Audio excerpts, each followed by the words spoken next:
Bismillahirrahmanirrahim. Assalamualaikum warahmatullahi wabarakatuh.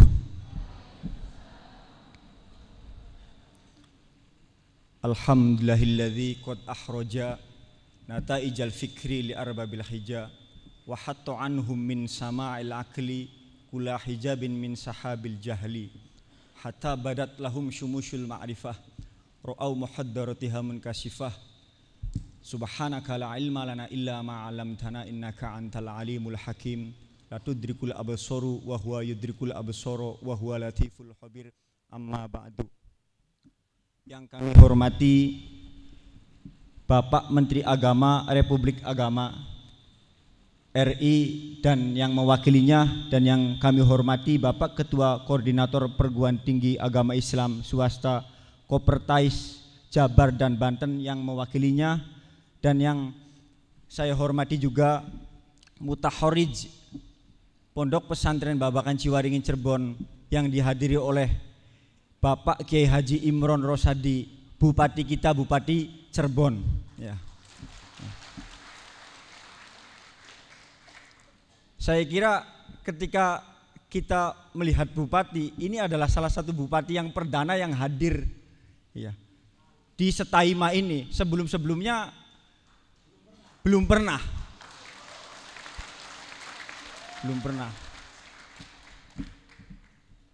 Dan terima kasih kepada ketua dan jajaran pengurus Yayasan Mas Duki Ali beserta para tamu undangan yang tidak bisa disebut satu persatu.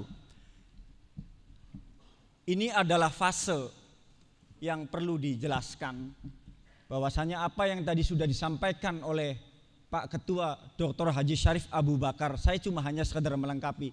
Ini adalah fase, kalau kita ungkapkan fase ini adalah af'aluhum salah satun fil waqi'i madin wa fi'lul amri wal mudhari. Ini adalah fase manusia.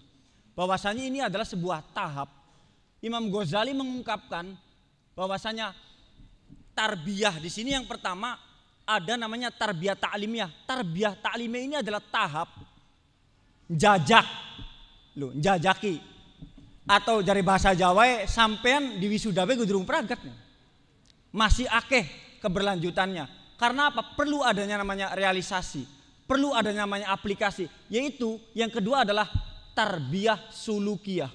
Nah, bagaimana kita mempraktekkan ilmu yang diperoleh oleh kita dengan amal ilmiah, ilmu ilmiah, atau tadi yang dikatakan al-muhafadzatu ala qadimis sholih wal ahdu bil jadil asa. Itu bagaimana kita cara penerapannya dengan relevansi sekarang. Nah, seperti itu. Ini masih banyak fase-fase atau tahap-tahap yang selanjutnya.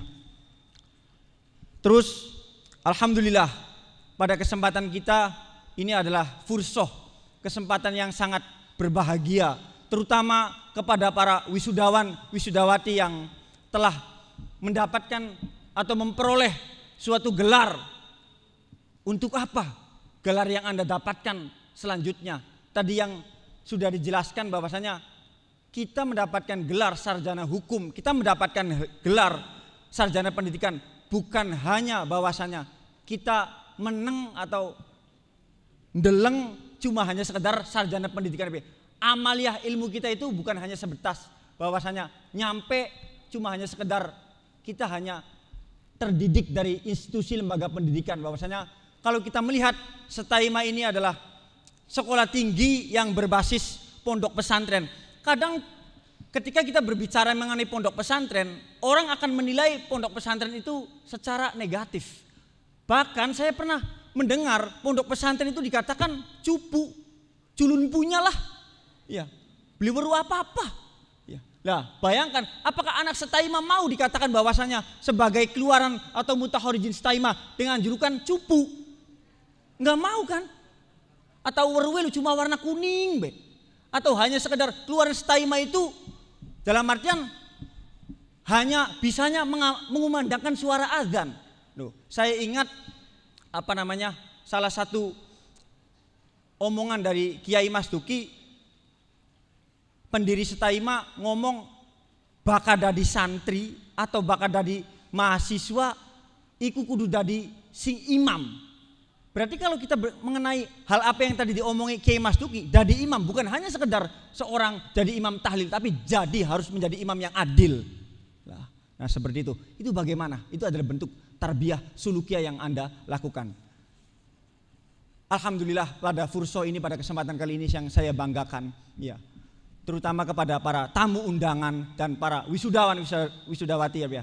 Ini adalah kalam terakhir dari saya, bahwasanya di Setaima ini ya ada namanya Yayasan Mas Duki Ali, dan Yayasan Mas Duki ini menyelenggarakan pendidikan. Yang pertama ada pesantren Miftahul Muta'alimin, pesantren Rodotul Banat, pesantren Al Hayat, pesantren Miftahul Muta'alimat, pesantren Al Kausar, pesantren Daruz Zahro, dan ada madrasah diniyah yaitu madrasah Kismul Al-Layali.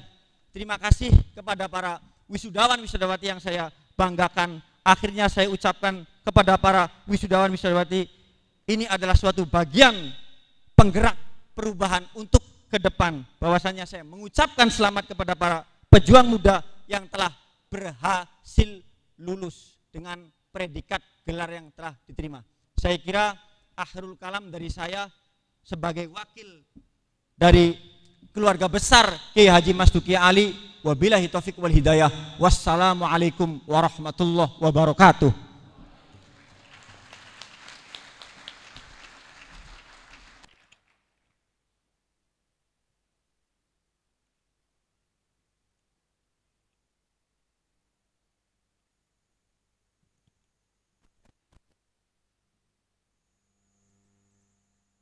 Second speaker by Coordinate Islamic College District 2, West Java and Banten, by Dr. Haji Ramdhani Wahyu Sururi, MAG MSI. The time is available. Sambutan yang kedua disampaikan oleh Koordinator Perguruan Tinggi Agama Islam Swasta Wilayah 2, Jawa Barat dan Banten, kepada yang terhormat Bapak Dr. Haji Ramdhani Wahyu Sururi, MAG MSI, dipersilakan.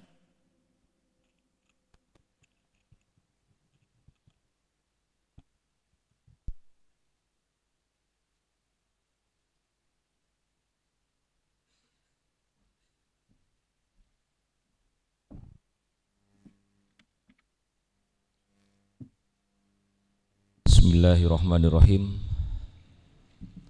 Assalamualaikum warahmatullahi wabarakatuh.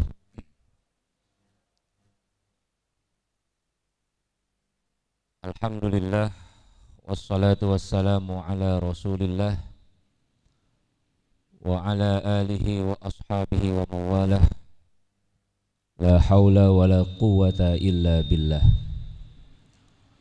Ashhadu an la ilaha illallah wahdahu la syarika lah, wa ashhadu anna Muhammadan abduhu wa rasuluhu la nabiyya ba'dah.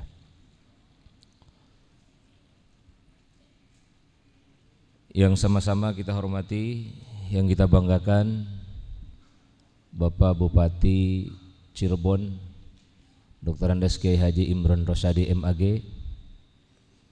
Ternyata beliau juga satu alma mater dengan saya di Fakultas Syariah dan Hukum IAIN Sunan Gunung Jati, Bandung. Kita kasih tepuk tangan buat beliau.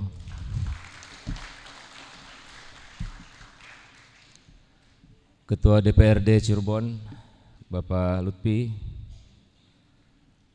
Bapak Ketua Yayasan Mas Duki Ali dan seluruh jajaran, Ketua STAI Setaima, Ketua Setaima Kiai Haji Syarif Abu Bakar MSI, para masyayikh, Ustadz Syekh Habaib, dan tak lupa juga Pak Kasubdit Sarpras dan Kemahasiswaan dari Kementerian Agama Republik Indonesia, Bapak Kiai Dr. Rohman Basori yang telah hadir juga di tengah-tengah kita. Pertama-tama saya mewakili dari koordinator Kopertais wilayah 2 Jawa Barat dan Banten menyampaikan permohonan maaf tidak hadir secara langsung di tempat ini kepada seluruh Sivitas Akademika STAIMA Cirebon, karena di waktu yang sama telah ada agenda sehingga beliau mewakilkan kepada kami untuk sama hadir menyambut lahirnya para cendekiawan baru, para sarjana lulusan STAIMA Cirebon pada siang hari ini. Yang kedua, tentu saja wisuda yang ke-15 yang dilaksanakan oleh STAIMA Cirebon ini, saya nyatakan bahwa STAIMA Cirebon adalah kampus yang sehat. Ya. Sejak berdiri yayasannya tahun 99, kemudian juga mewisuda pertama tahun 2005 dan sampai sekarang 2015, ini menunjukkan kampus ini sehat dan baik. Ya. Karena sirkulasi dan regulasi akademik dijalankan dengan baik di kampus ini, sehingga Anda menjadi angkatan ke-15 untuk diwisuda di siang hari ini. Hadirin Bapak Bupati dan seluruhnya yang kami hormati dan saya banggakan, tentu saja salah satu dari tujuan pendidikan yang paling pokok adalah berkembangnya iman dan takwa kepada Allah Subhanahu wa taala. Ya. Dan itu nyata sekali disebut di dalam tujuan pendidikan nasional. Ya. Menjadikan peserta didik yang beriman dan bertakwa. Tidak disebutkan di situ menjadi peserta didik yang IPK-nya 4,00. Tidak ada. Jadi memang betul tujuan pendidikan sebagaimana tadi diungkapkan oleh Pak Kiai.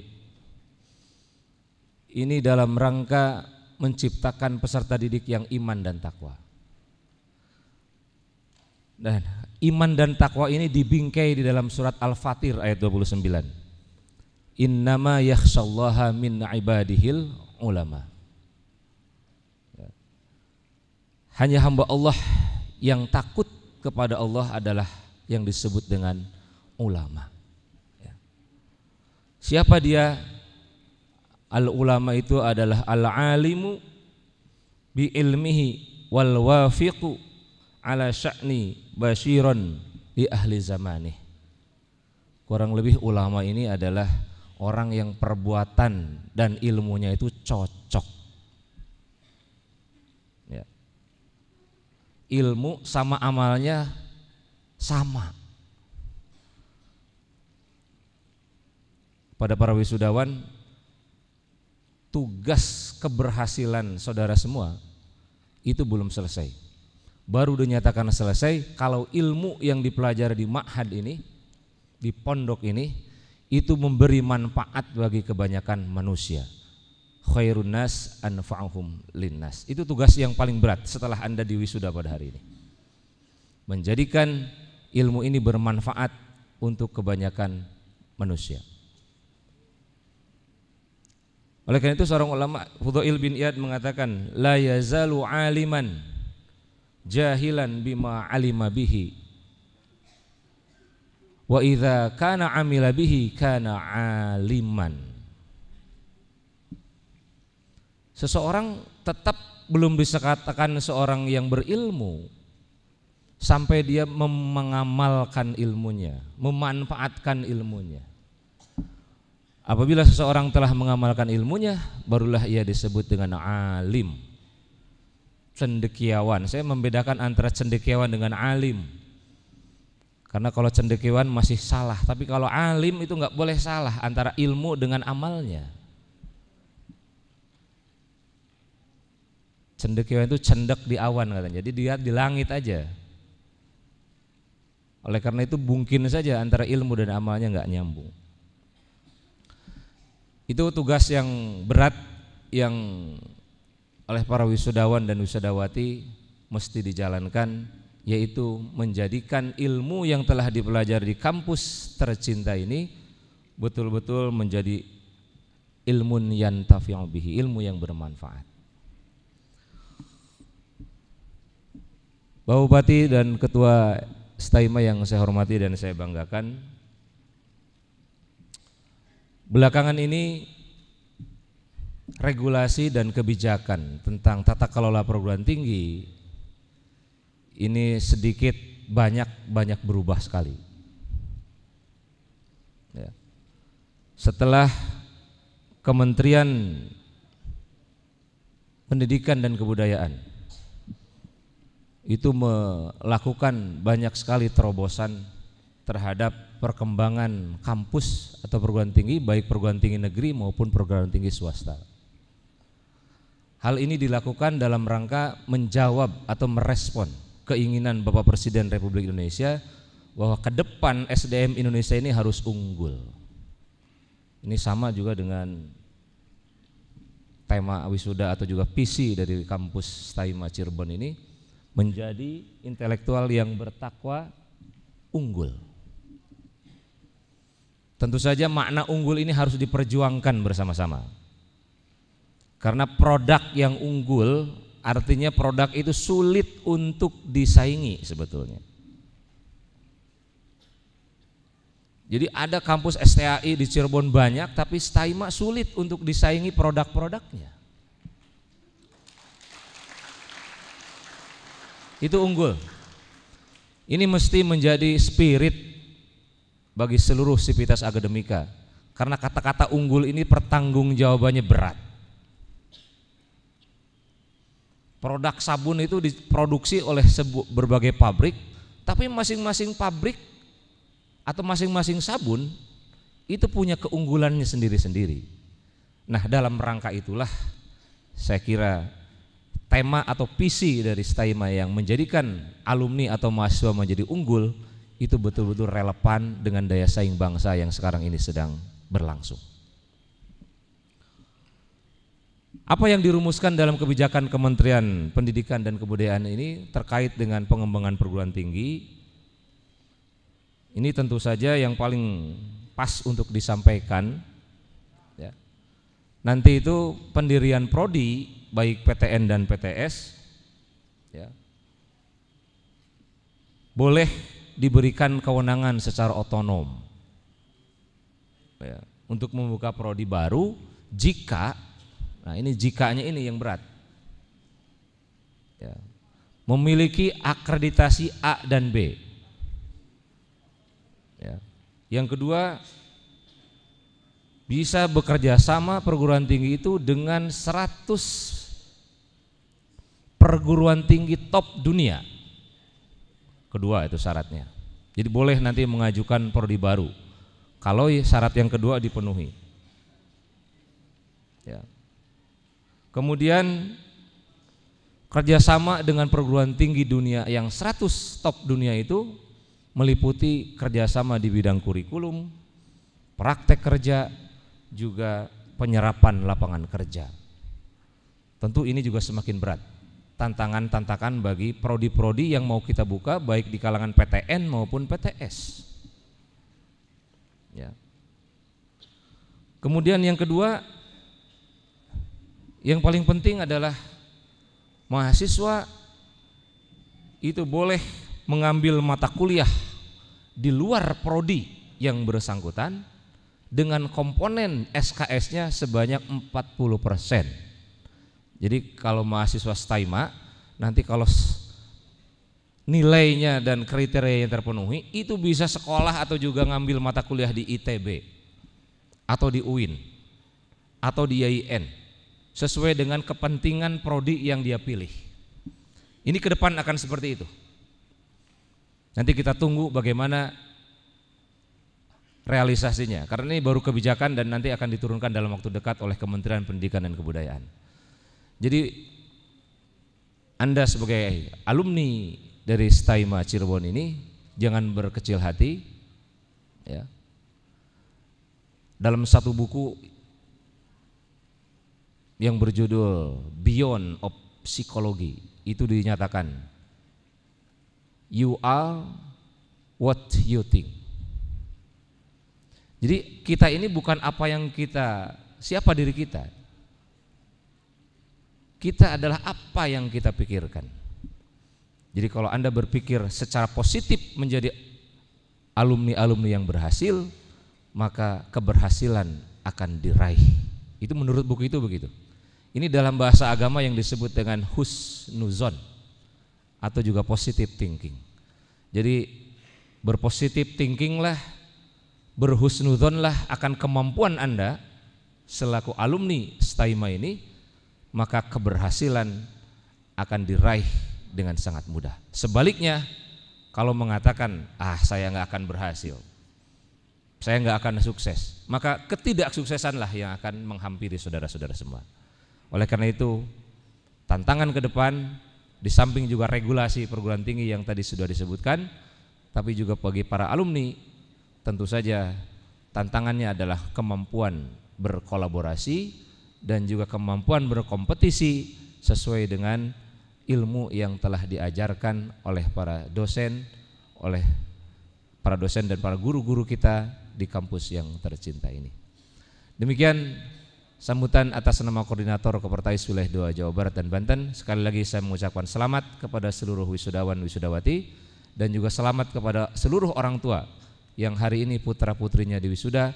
Semoga ilmunya bermanfaat dan bermanfaat bagi kehidupan bangsa dan negara. Wallahul muwaffiq ila aqwamit thoriq. Wassalamualaikum warahmatullahi wabarakatuh.